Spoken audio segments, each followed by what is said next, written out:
नमस्कार, आप देख रहे हैं बिजनेस टुडे बाजार। और इन दिनों आपने देखा होगा कि शेयर बाज़ार में भारी उतार चढ़ाव है। पिछले एक हफ्ते से जो जितना उतार चढ़ाव आया है, कहीं ना कहीं इंडिया विक्स की चर्चा हो रही है। इंडिया विक्स क्या है?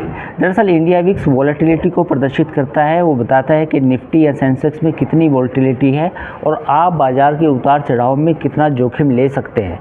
यानी कि एक तरह से जितने भी ट्रेडर्स हैं उनको मालूम होगा, लेकिन निवेशक हैं उनको भी पता होना चाहिए कि विक्स जो है इस समय 19 के आसपास है और इस समय ये माना जा सकता है कि शेयर बाज़ार में थोड़ा सा जोखिम बढ़ गया है।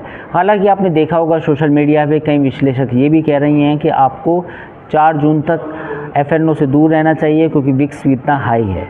जी हाँ, लेकिन हम थोड़ा सा अब इसके इतिहास के बारे में बात कर लेते हैं। दरअसल इंडिया विक्स की शुरुआत अमेरिका के CBOE वॉलेटिलिटी इंडेक्स के आधार पर हुई। उसमें भारत में इसका नाम इंडिया विक्स रखा गया। अमेरिका में इसको CBOE वॉलेटिलिटी इंडेक्स बोलते हैं। और इंडिया विक्स में जैसे ही तेज़ी आती है तो बाज़ार की धड़कन बढ़ जाती है। ऐसा लगता है कि बाज़ार में कोई भूचाल आने वाला है। तो जब भी इंडिया विक्स की अगर हम बात करें तो आपको देखना चाहिए कि बाज़ार में जोखिम है। अब अगर फ़िलहाल के हम इंडिया विक्स की बात करें तो ये 20 महीने के ऊंचाई पे है और इंडिया विक्स में करीब 14% की तेज़ी आ चुकी है। अब इस तेज़ी के बाद अगर आप कोई भी सौदा लेना चाहें तो अपना ड्यू डिलिजेंस करें, देखें बाज़ार में जोखिम है या नहीं है। अगर इंडेक्स 30 के भी पार चला जाता है तो उसका मतलब ये है कि बाज़ार में भारी उतार चढ़ाव है। लेकिन अगर 20 के आसपास भी रहता है तो उसका मतलब ये नहीं है कि बाज़ार में सब कुछ ठीक है।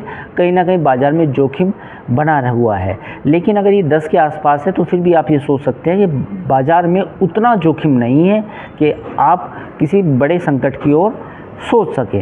तो जब भी आप ट्रेड ले सोचें या चर्चा करें, क्योंकि इलेक्शन का टाइम है, इस समय सब इंडिया विक्स की बात कर रहे हैं, तो देखें कि इंडिया विक्स इस समय कहाँ है, इंडिया विक्स का पैटर्न क्या है और क्या आपको इस बाज़ार में जोखिम लेना चाहिए या नहीं लेना चाहिए। आपको ये वीडियो कैसा लगा आप हमें कमेंट सेक्शन में बता सकते हैं। साथ ही किस टॉपिक पे वीडियो चाहते हैं आप जो हमें ज़रूर बताएं। नमस्कार।